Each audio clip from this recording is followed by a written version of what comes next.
Mga kapatid, liway abas ni para sa News 5 Bisaya. Mauna kini ang update sa desisyon sa Senado bahin sa impeachment trial batok ang Vice President Sara Duterte. Napildi sa botohan ang mosyon ni Senate Minority Leader Tito Sotto nga i-table ang mosyon ni Senator Rodante Marcoleta nga i-dismiss ang impeachment complaint batok sa bise. Human kini wala makakuha og igo nga boto. 5 lang ka senador lakip na si Sotto, kauban sila Senator Risa Hontiveros, Senator Bamakino, Senator Kiko Pangilinan ug Senator Ping Lacson ang miboto pabor sa mosyon.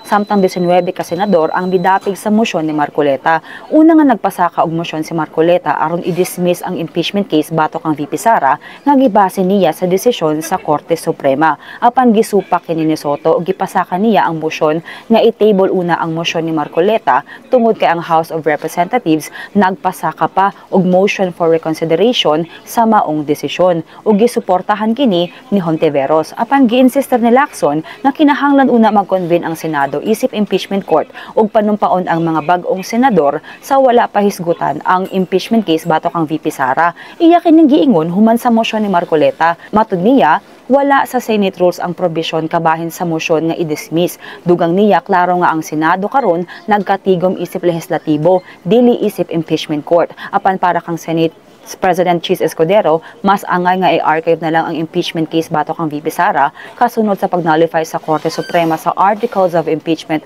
batok sa bise imbes na i-dismiss kini. Matud ni Escudero ang miaging higayon nga gi-archive sa Senado ang usa ka impeachment case mao kadtong kaso batok ang former ombudsman nga si Mercedes Gutierrez nga miretiro sa wala pa matapos ang proseso.